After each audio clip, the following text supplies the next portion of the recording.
On February 9th of 2004, 21-year-old UMass Amherst student Maura Murray disappeared in the White Mountains of New Hampshire in one of the most perplexing mysteries of our time. For years, we have covered Maura's case and the tireless online community that surrounds it in great detail. We have since expanded our mission with this series, raising awareness and shining a light on the stories of other missing persons. We now sit on the board of directors of the nonprofit organization Private Investigations for the Missing, which was founded by Bruce Maitland. Bruce's daughter, Brianna Maitland, went missing from Montgomery, Vermont on March 19th of 2004, just 6 weeks after and about 80 miles away from where Maura Murray vanished. Private Investigations for the Missing aims to assist with investigations for underserved families whose missing loved ones have been forgotten by the media or by law enforcement.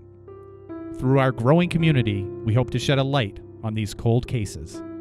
Families and loved ones can reach out to us at investigationsforthemissing.org. This is Missing.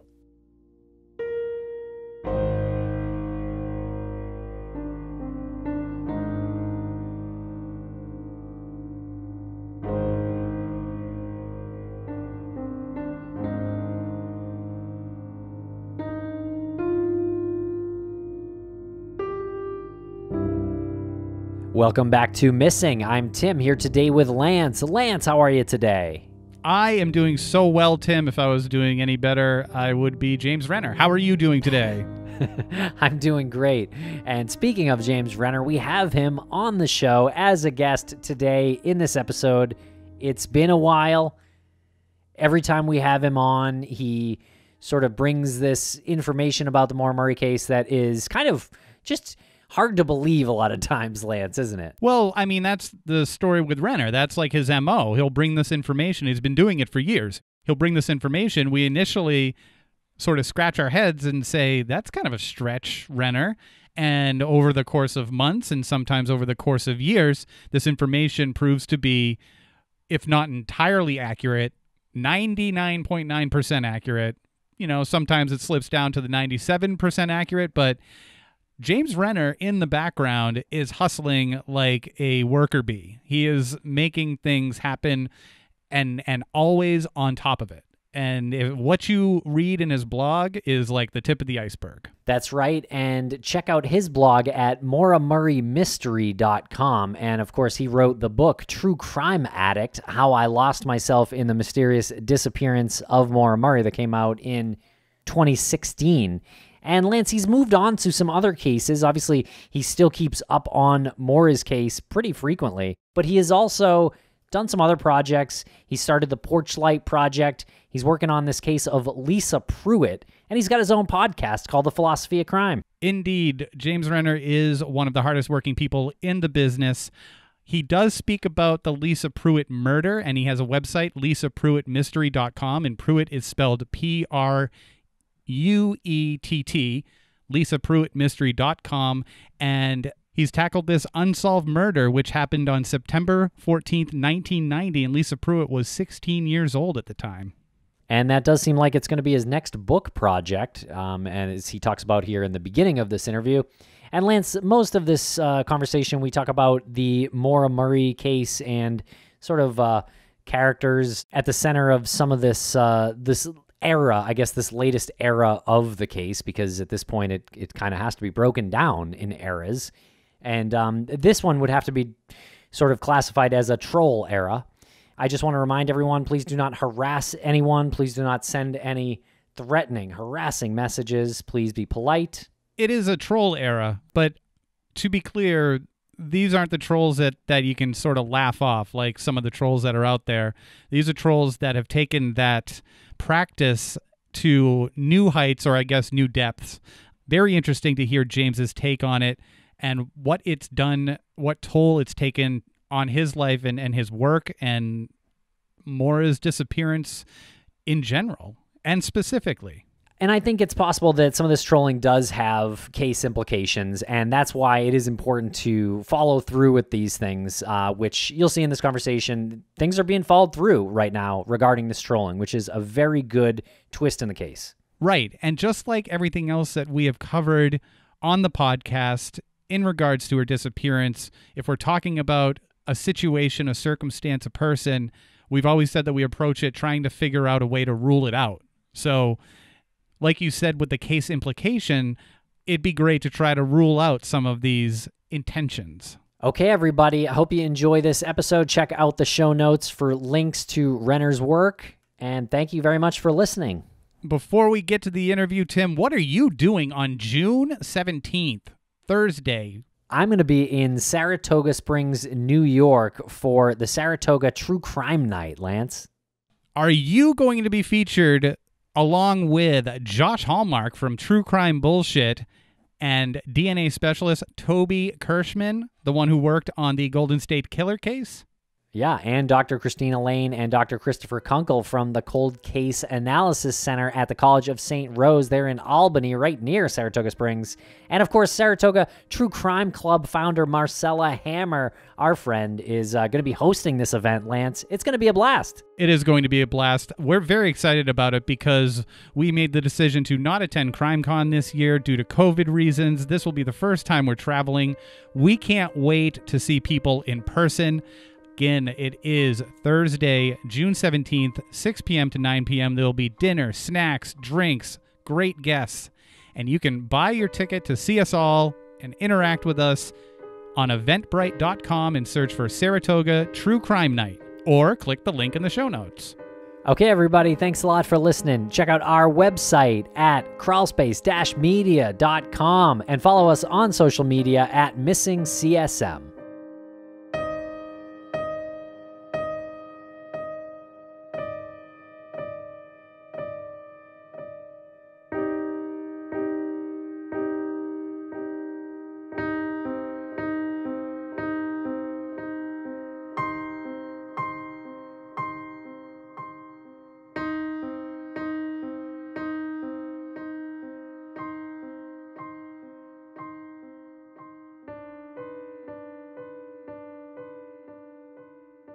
Welcome back to the podcast. James Renner, how are you today? I'm great. Thanks for having me on. It seems like this is, we need to check in with each other every 6 months or so to catch up on all the weirdness. You're right. We do always kind of feel the need to do a face-to-face because we email or text and just sort of details and updates. But right. Every 6 months or so, 4 to 6 months, it's just good to even virtually get that face-to-face, know that everybody is still alive and healthy, and kind of plugging away and doing the best they can. You, sir, look like $1 million. Oh, come on. That's sweet of you. I've put on, I've got the COVID-20, as they're calling it. I got to get out and about and get on a good exercise routine. But thank you. I've got the cuddly dad sweater going on right now. It's very cuddly. I'm trying to embrace it as best I can. Well, you're going to CrimeCon next week. You're going to see some of your listeners, and then you're going to CrimeCon in London too, right? Yes. I'm excited about this. Yeah. So I'm heading back to Austin and meeting some folks out there at CrimeCon Austin. And then, in September, I'll be at CrimeCon UK and hanging out with some bobbies, taking the lift. Whatever else they say over there. Get some, bangers and mash. Some bangers and mash and some... Some fish and chips, mate. I'm looking forward to it. I want to stop by 221B Baker Street and see where my great grandfather was solving mysteries. So I'm claiming him, by the way. Oh, nice. Right. How come no one knows the address of Watson? Everyone knows Sherlock Holmes. What was Watson's address? Good question. Well, we were talking before we started this interview. You had mentioned that you were going to the UK for CrimeCon, but I feel like you're going to do maybe a bookended trip where you explore the city and the culture, and then you do CrimeCon, and then you give yourself a day or two. And the second you said that you had never been there, I just automatically, I've always automatically pictured you there. I've pictured you in a trench coat, walking the streets, like in with a notebook and a pencil, like cataloging stuff, investigating things. It just feels like the UK and James Renner were meant to be. Well, I think many people, consider me, when they think of me, they think, look, he's either gay or British, and I know he's married, so maybe that's it. Oh boy. Well, James, what has been going on in your life and your career as far as true crime and the Maura Murray case since we last spoke? I know that could probably fill another book or two, but oh my Lord, yes. In fact, it did fill another book. So I was working on another project that got shut down for COVID last March of 2020, and everybody sent home, and suddenly, I had nothing to do, and I always wanted to get around to writing a book on and exploring in greater detail the murder of Lisa Pruitt, who was a 16-year-old young woman who was stabbed to death behind a mansion in Shaker Heights, Ohio in 1990. And so, I had thousands of pages of documents I'd never gone through, and I opened it up, and, first the thing I did was go to Giant Eagle and pick up a handle of vodka after I got back home, because, honestly, I don't know how you guys felt, but I was not entirely sure that wasn't the beginning of the end of the world. Like, there's this virus coming. We don't know how bad it is, but hundreds of thousands of people are dying. They're shutting everything down. Everything was quiet, and I was not going to go out sober. So, my daily routine would be, mixing a drink and then going through these documents. And I quickly uncovered, this Lisa Pruitt book.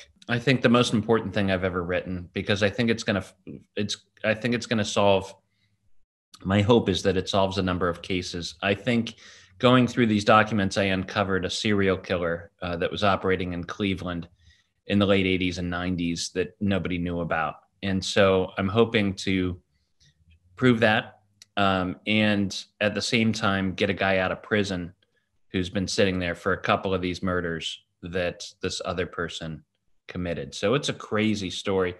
It's also about how a bunch of high school kids hijacked a homicide investigation and went after the weird kid in school, pointing the finger at him, and there was no evidence linking him to the crime at all. But he wore dark clothes and played D&D. So it's kind of modern day Crucible too. So yeah, that's been the majority of what I've been working on. And I just submitted the final draft to my agent. We're going to go out, to editors and publishers here soon. Tentatively titled Little Crazy Children, which is from a line from the Crucible that goes something like, "We are as we always were in Salem, but now the little crazy children are jangling the keys of the kingdom." So, and the kids involved with Shaker Heights and what happened there went on and became very prominent people, lawyers. One's a writer at the New Yorker right now. So it'll be a wild book. So I'm looking forward to that. The other project I had was developing a TV show for Fox based on an article I wrote about genetic genealogy. And it's the first time I've developed a show that made it all the way to pilot. And they shot the pilot in New Orleans in January, starring Melissa Leo and Tate Donovan. And I got to meet them all a while back. And, long story short, Fox passed on it. So now we're back to square one. But that happens all the time. When you're, I'm just lucky enough that they keep hiring me to develop these stories, even if they're never if they never make it to air. The probability of getting a show on the air is just astronomically stupid. They'll pay for, let's say 100 shows to be developed, and they'll send like 5 to shoot a pilot, and 2 out of those 5 will make it on air. So those are the odds you're dealing with. Whoa, wait. You're telling me that you can't do 12 episodes of a podcast and then immediately have a TV show based on that podcast hit the air in an NBC affiliate network? That's not something that happens every single time out of the gate? Apparently not. Apparently not. Weird. Okay, so exciting stuff. Fox obviously has no taste if they passed on your pilot. So Crawl Space Media, our television division will happily take a look at that pilot and provide you with a handsome budget for a 5-season deal. Let's do this. Let's do this. Have your people talk to my people. We'll work this out. They're doing it right now. I just sent them a text message while in mid-sentence. But the Lisa Pruitt murder, this Lisa Pruitt mystery, you can get more info on this at your website, lisapruittmystery.com. That's your website where you have compiled all the information for the most part. Yep. How frustrating is this to you? This is like ridiculously layered. It is. It's and I think that's one of the reasons why it's remained unsolved for so long, because it's the most twisty mystery that I've ever worked on. Because you've got people that are muddying the waters with false confessions that put them in prison, and everybody's acting crazy. The kids taking over the investigation and pointing to the weird kid in school. Just it's I've never worked on anything quite as convoluted and twisty as this. It's like I keep thinking of that line from Knives Out where he's like, it's a donut inside a donut hole inside another donut, and that's kind of what it feels like. But once you map it all out, it's pretty obvious what happened. So I'm looking forward to the effect it might have on these cases. Specifically with Lisa Pruitt, when you were looking into this murder, did you realize that you've bitten off more than you can chew? Did you ever think that?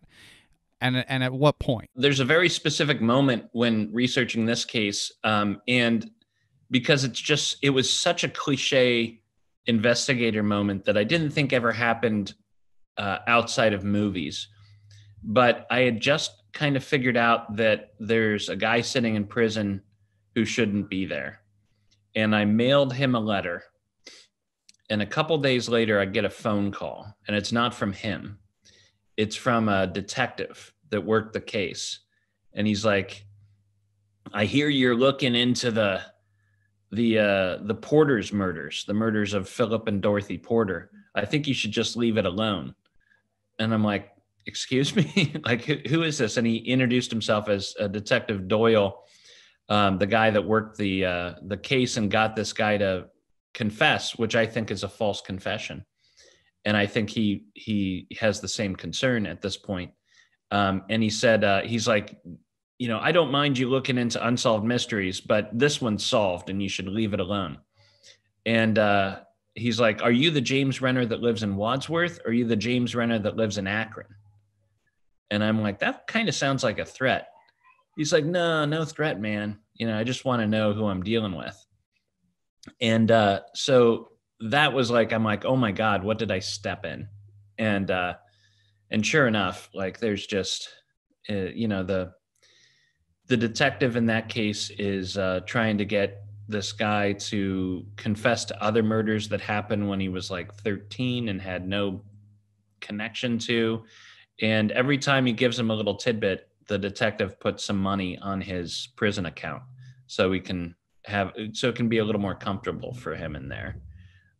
So it's messed up. And speaking of twisty mysteries, James Renner, you're no stranger to them, are you? I guess so. You could be talking about a number of things. But yeah, no, should we get caught up on the craziness that is the Maura Murray case? Let's do it. Oh my Lord. Well, the big, to me, the big thing that has come out of the last couple months is this guy who goes by the name Folk. This is somebody that's kind of in the past trolled, I think, all of us. And we've dealt with this a lot with the Maura Murray case. And for once, we have somebody who has had a crisis of conscience and has come forward and admitted to some of the stuff that they were doing behind the scenes.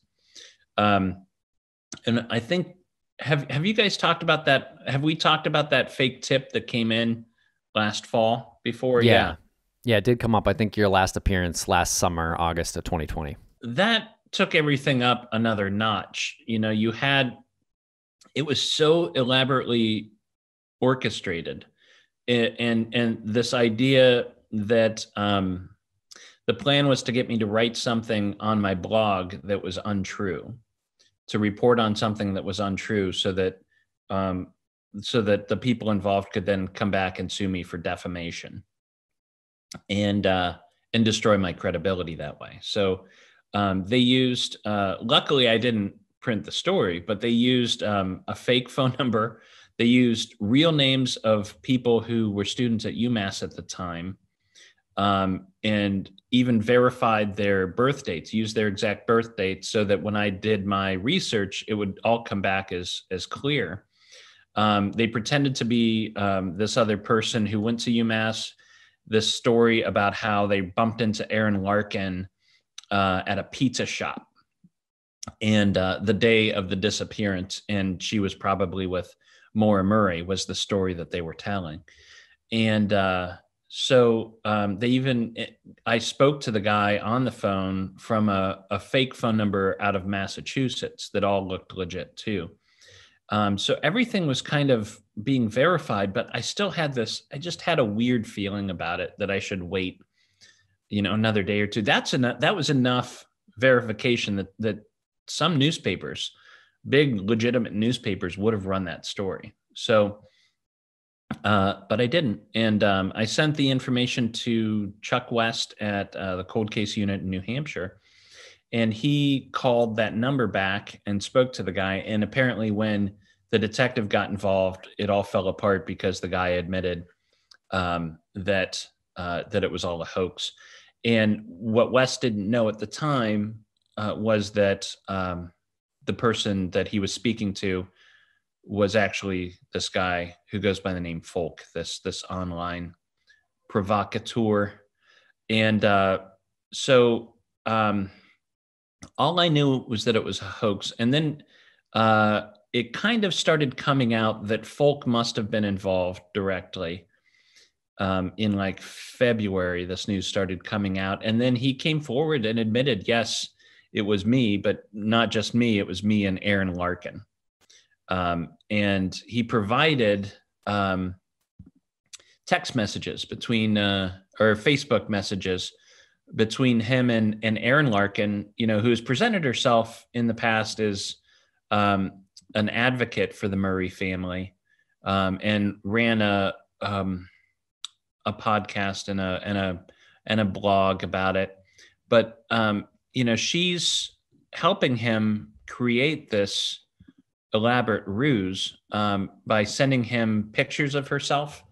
She's wearing this UMass sweatshirt that he wants to describe as something she was wearing that day. So she was very much a participant in this hoax. Can I interrupt you real quick with a question? These photos that you're mentioning, you've seen them.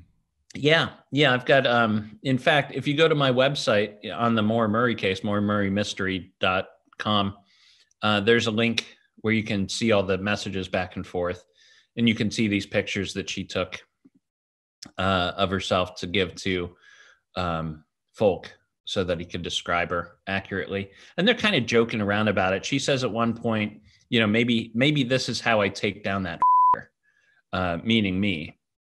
So, it's very, very hostile, very weird.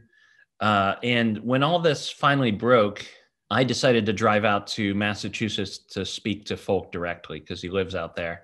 He actually lives in not far from where Maura Murray grew up, but I don't think they knew each other ever. But and he was a former attorney himself.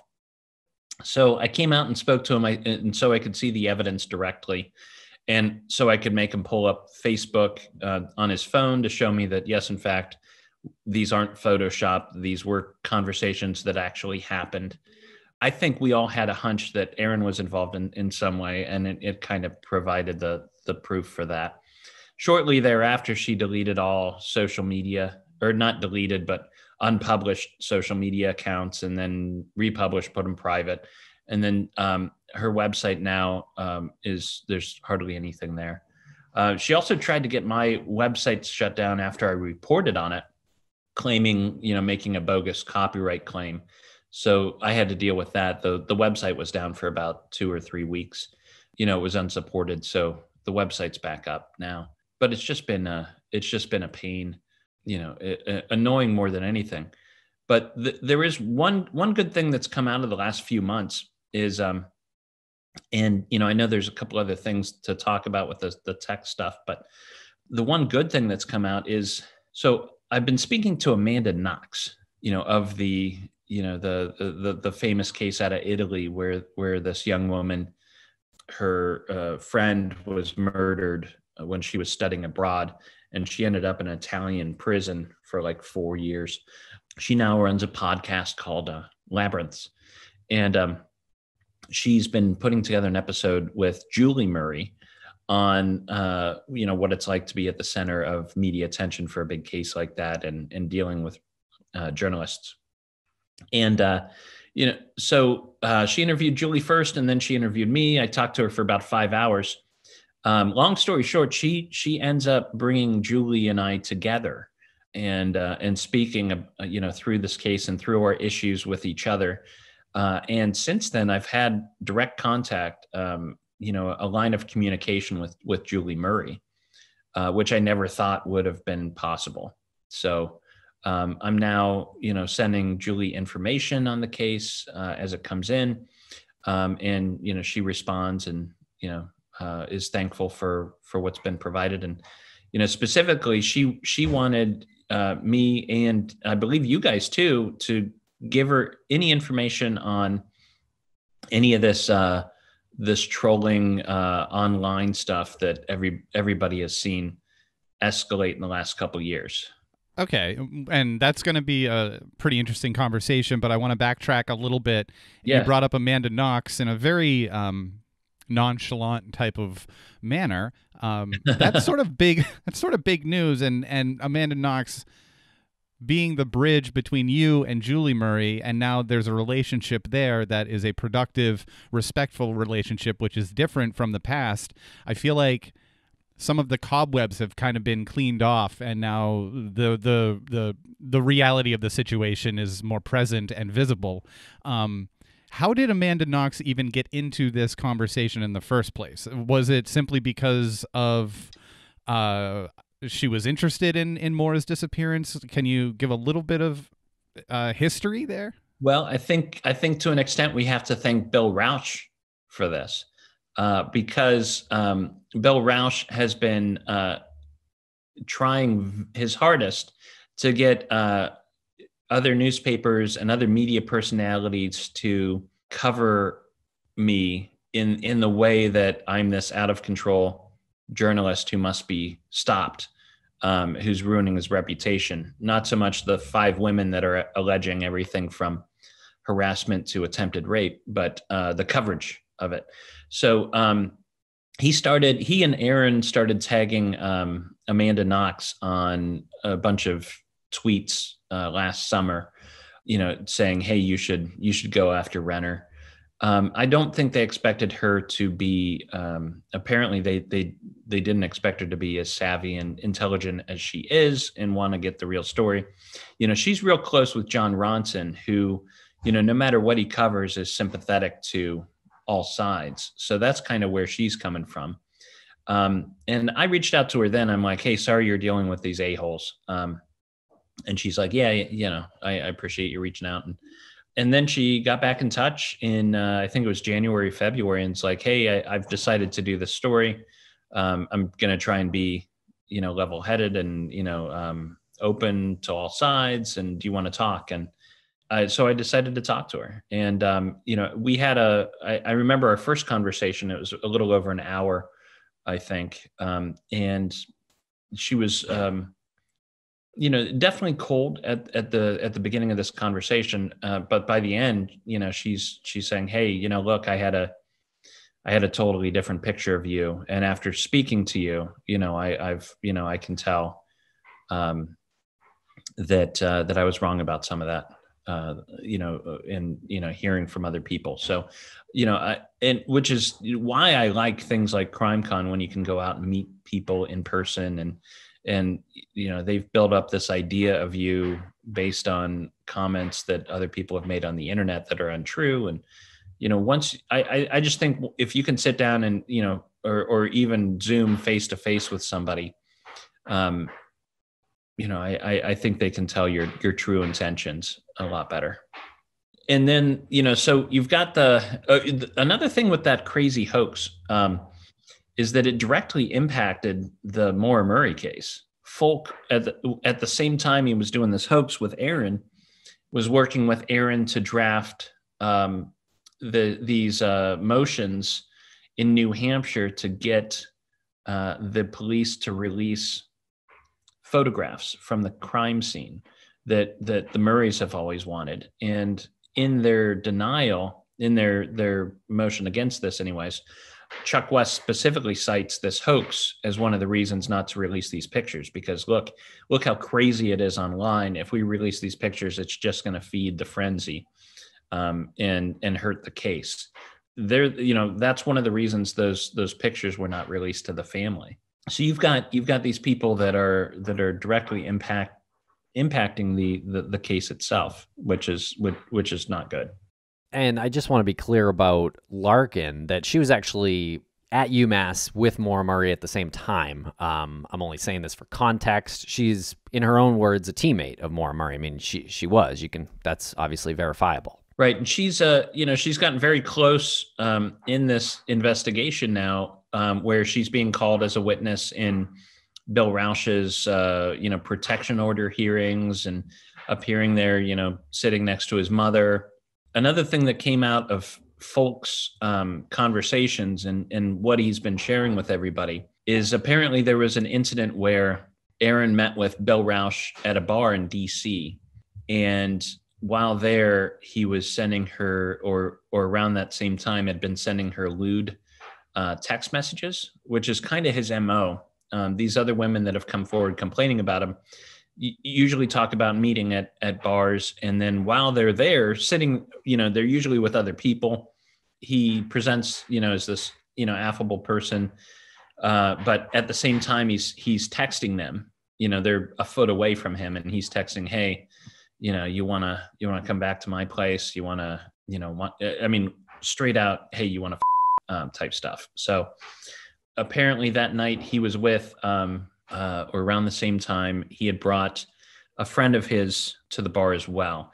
And the thing to remember, that I mentioned friend, and I want to be careful not to name this person because he's not charged with anything at the moment. But this friend knew Bill Rausch from West Point, and according to the information that came out at his protection order hearing when his girlfriend sued him for stalking behavior, wanted to get away from him.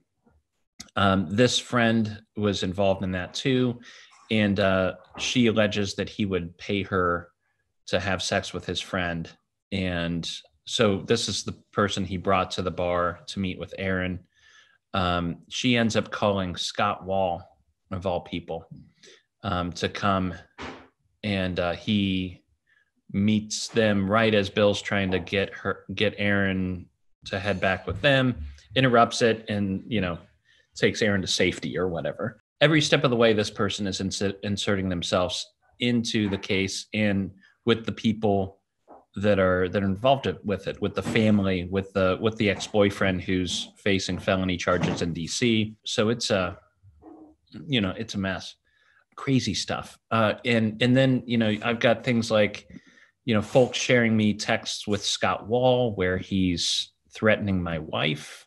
And there was some contact, some sort of private contact between Wall and Larkin and Sharon Rausch, Bill's mom, as you had mentioned a little bit earlier, that she was in court with Erin, sitting there with Erin. Right. I mean, so much has come out in the last few months. We haven't. I don't know if we've even talked about how Sharon was also behind some fake accounts that were trying to steer the narrative of this case, going back to like months or a year after Maura disappeared.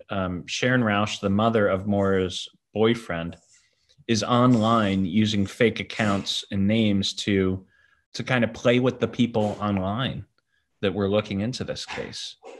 Yeah, as Peabody on Web Sleuths starting back in December of 2004. And a lot of the comments she makes do seem on the level, but there are a few that raise your eyebrows a bit, and you wonder what where she's going with that. Anything that jumps out at you that you can quote?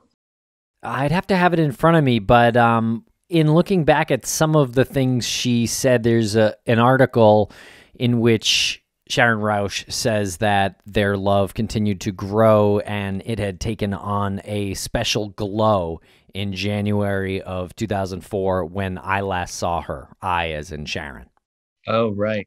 When anybody says a young woman has a special glow, the immediate thing that you think of is pregnancy, And maybe if people were aware that she was pregnant, which is what the lead detective in the case still thinks to this day, if she had shared that with, a couple people, that might explain how quickly they were to mobilize and treat her disappearance with, such, because this is a young woman who disappears. There's no sign of foul play, and yet everybody treats it immediately as a crazy, possible murder or what. But so that might have ratcheted up everybody's fear. And here, Sharon Rausch on Twitter as Carlo DeWitt, she says, any online investigator that believes they are going to solve case is truly addled.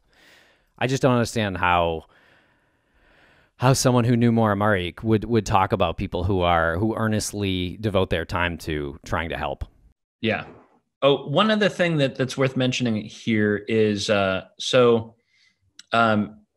it came out that a little background here for people that are just catching up. But so Bill Rausch was Maura Murray's boyfriend at the time of her disappearance.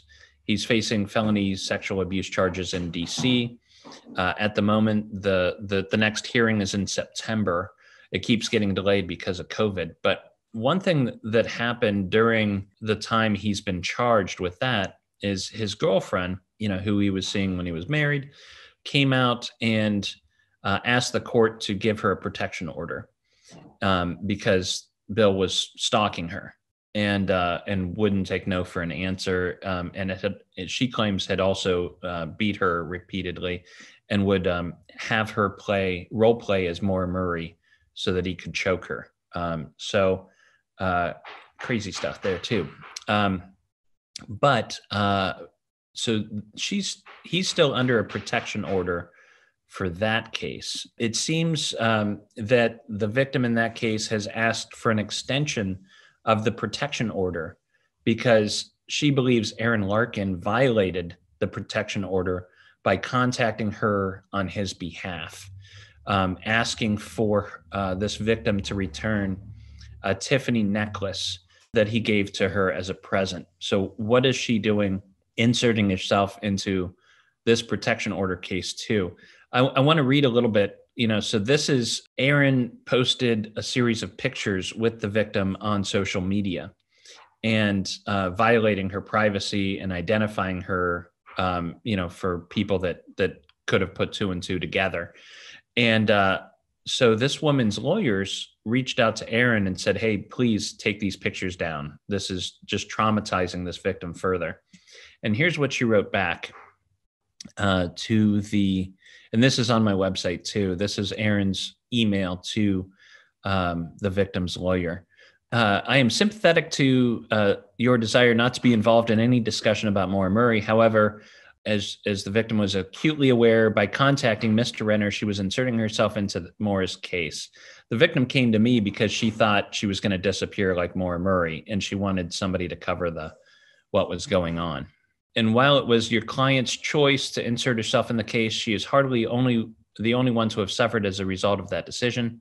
So I respectfully decline to remove the tweet you specified in your email. And unless and until your client finds a way to set the record straight, I will continue to defend myself when presented with questions and or accusations. Thank you. P.S. I want to be very clear that in no way did Mr. Rausch request or instruct me to communicate or otherwise reach out to you. But since you contacted me, I thought I would mention that on several occasions recently, he expressed his desire for the Tiffany necklace with an elephant pendant to be returned to him. Please tell her that she can mail it directly to me and then she gives her address in DC. So she's belittling this victim of Rausch's, taunting her with these social media posts, and then saying, "Oh yeah, and if you want, you can send that necklace to me." And this is somebody that presented themselves as an advocate for the Murray family, which hopefully won't happen again. I think throughout this year we're going to get some sort of information. Folk is still sharing stuff about Scott Wall and Aaron Larkin, but at the same time, there is this approaching trial in September. So, I think things will start being made public through court filings and the hearings that'll go on with that. And then that victim in the assault that took place in 2011 can finally tell her side of the story. And Bill Rausch did tell us that Maura Murray's name is going to come up in this upcoming trial. Oh, yeah. Don't know how or why that would be, but that's what he told us. Yeah. Going back to, there's all this drama and craziness, but, I think it's important to go back to the main question is what the heck happened to Maura Murray and what this has to do with any of it.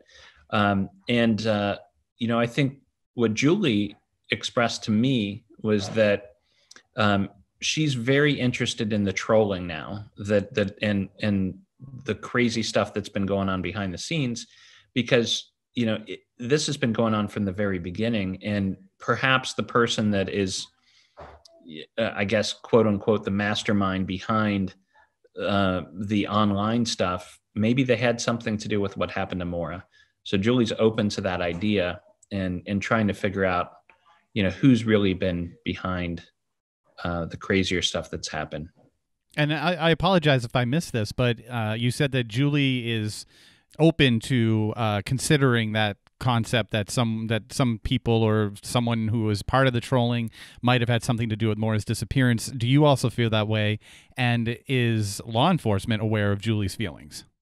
I think law enforcement's definitely aware. She compiled all that data that I gave her, that you gave her, that other people gave her, and presented it to the Attorney General's office and the cold case unit. So I feel like they're actively looking into it and trying to kind of figure it all out, and figure out if it's a couple people being weird or if it's one person that's kind of been making a mess of this case from the beginning, and why.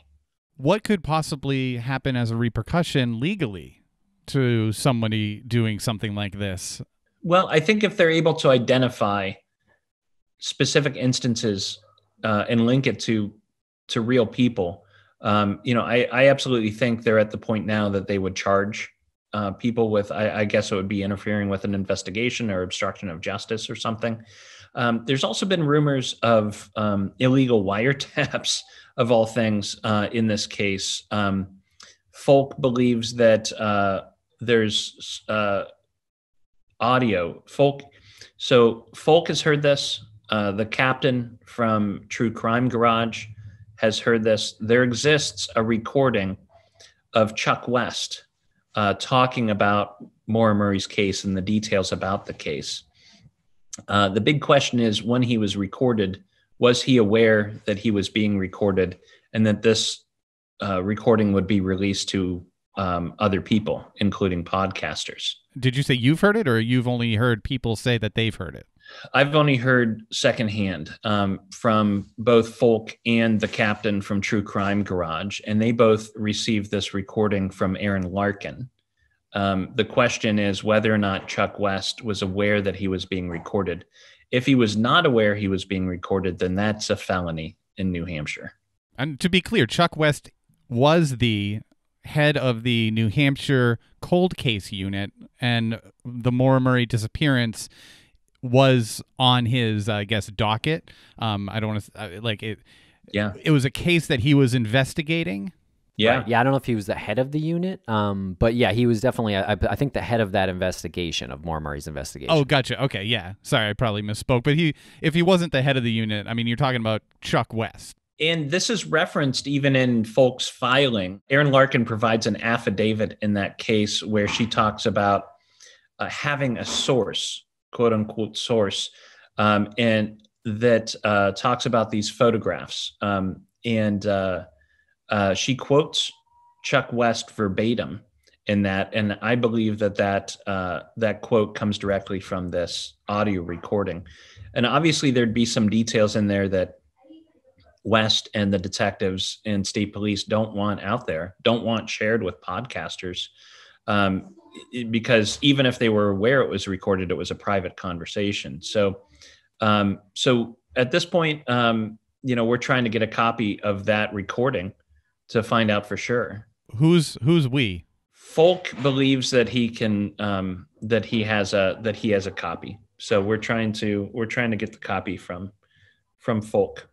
Makes me want to scratch my head and wonder where the actual like intent is. Yeah. And what's happening there in someone's head. So, the one, people, when they email me, when I meet them, they still ask me what I think happened to Maura. And I still hold out hope that, even after all the stuff that we found out about her boyfriend and, the craziness around this case, I still hold out hope that she's alive and that she got away. I think it's becoming more and more unlikely, but just in the past couple months, there's been some significant sightings again that are connected again with this. Over the years, a number of these sightings came in through people that have been a part of the 12 Tribes, which is this cult throughout New England, but I think they're headquartered in Vermont or New Hampshire. Kind of a hippie commune type of thing, where when you join up, you kind of leave your identity behind and you get a new name, and these names are kind of old, like Israelite names. And if you remember way back at the beginning, there was a sighting of a woman at a church on Father's Day who kind of looked like Maura, but she said her name was Raykel, Raykel, and that strikes me as the type of name that you would adopt if you were part of this tribe. But I was sent pictures of a woman that was involved with the tribe. So a woman had gotten away from it and then sent me pictures of a woman from the group that looks, oh my God, so much like Maura Murray. And I sent that immediately to Cold Case Unit. And I even got an email back that said they were going to track that down. So, at the very least, it's somebody involved with that cult that just keeps coming up and up again and again, she must look a lot like Maura Murray if it's not Maura herself. And this is the same individual whose picture we sent to the super recognizer, Kelly Hearsay, right? Yeah. Right. And I forgot about that. Yeah. What was the recognizer's response to it? Her response was that she has not seen a match that close without it being the person in a long time. She was stunned. She said she had to kind of check herself and really, really look into it. That gave me some hope when you guys told me that. So it's in law enforcement's hands. She checks in with us occasionally to find out what the status is, and the only thing we can say is that we passed all the information on to law enforcement, and we got to wait. And She's from the UK as well, and she's, again, her reaction, she said she had to take a step back and kind of take a breath and then reapproach it. Yeah, that's wild. Yeah, this organization, this 12 tribes, they also have, different communes throughout New England, and I think maybe even into Canada, and just around the country in general. And they supposedly will ship people from commune to keep them hidden if they wish to be. We've covered a lot of wild stuff here today. As some people would call it, some mind-shocking developments. This is the case that never ends. The Inspector General of the United States opened up a new investigation on Bill Rausch months ago, after Bill Rausch admitted to you guys and some other people that he, in fact, used fake Twitter accounts to harass me, an American citizen and journalist, while he was stationed with the army at Camp Lemonnier in East Africa. And during the course of, the IG started this investigation and re-interviewed people. And during the course of the investigation, couple things, Bill Rausch admitted to them that he did use military hardware and software to stalk me and to harass me while he was stationed over there, which I would think gets you into a little bit of trouble with the Army and the IG. So IG interviewed a lot of people. They also interviewed Aaron Larkin, who was apparently less than forthcoming about some issues there. So what we're doing now is it's just waiting. The investigator finished up his part and has given his recommendation to, I guess, the commander. And right now it's just waiting to see what will happen, whether Rausch will face any sort of repercussions for that illegal activity. But the Army's its own thing, and very slow, and they're not really anxious to, I think, punish their own. But I think in light of everything else that's come out, they're taking a different look at Major Rausch, and maybe don't want him to represent, the best the Army can offer anymore.